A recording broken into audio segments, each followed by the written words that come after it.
ಗೆಳೆಯರೇ, ವಿಷನ್ ಮೀಡಿಯಾದ ಮತ್ತೊಂದು ವಿಡಿಯೋಗೆ ಸ್ವಾಗತ ಸುಸ್ವಾಗತ. ಜಗತ್ತಿನ ಆಧಿಪತ್ಯಕ್ಕಾಗಿ ದೇಶಗಳ ಮಧ್ಯೆ ಯುದ್ಧ ನಡೆಯಬೇಕು ಅಂದ್ರೆ ವಾಯುಸೇನೆ, ಭೂಸೇನೆ ಎಷ್ಟು ಮುಖ್ಯನೋ ನೌಕಾಸೇನೆಯೂ ಅಷ್ಟೇ ಮುಖ್ಯ. ಅದರಲ್ಲೂ ವಿಶಾಲವಾದ ಸಮುದ್ರ ಗಡಿ ಹಾಗೂ ಚೀನಾ ಮತ್ತು ಪಾಕಿಸ್ತಾನದಂತ ದೇಶ ನಮ್ಮ ಪಕ್ಕದಲ್ಲಿರುವಾಗ ಹೆಚ್ಚು ಜಾಗರೂಕರಾಗಿರಬೇಕು. ಕಲ್ಪನೆ ಮಾಡ್ಕೊಳ್ಳಿ ಗೆಳೆಯರೇ, ನಮ್ಮ ಹಿಂದೂ ಮಹಾಸಾಗರದ ಆಳದಲ್ಲಿ ಒಂದು ಅದೃಶ್ಯ ಶಕ್ತಿ ಅಡಗಿ ಶತ್ರುಗಳ ಅತ್ಯಾಧುನಿಕ ರೇಡಾರ್ಗಳಿಗೂ ಸಿಗದೆ ನಮ್ಮ ದೇಶದ ರಕ್ಷಣೆ ಮಾಡಿದರೆ ಹೇಗಿರುತ್ತೆ? ಇದಿನ್ ಮುಂದೆ ಬರೀ ಕಲ್ಪನೆಯಲ್ಲ.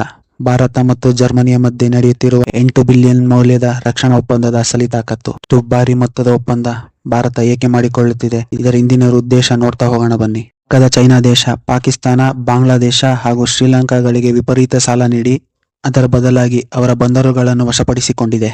ಇನ್ನು ಏಷ್ಯಾ ಭಾಗದಲ್ಲಿ ಅವರಿಗೆ ಸಮಾನರಾಗಿ ನಿಲ್ಲಬಲ್ಲ ದೇಶ ಯಾವ್ದಾದ್ರು ಇದ್ರೆ ಅದು ನಮ್ಮ ಭಾರತ. ಈ ಮುಂದುವರೆದ ರಾಷ್ಟ್ರಗಳು ಅಂತ ಏನ್ ಕರ್ಸ್ಕೊತವೆ, ಅವ್ರಿಗೆ ಸಮನಾಗಿ ಯಾರಾದ್ರೂ ಬೆಳೀತಾ ಇದ್ರೆ ಅದನ್ನ ಅವ್ರು ಸಹಿಸಕ್ಕಾಗಲ್ಲ. ಇದೇ ಕಾರಣ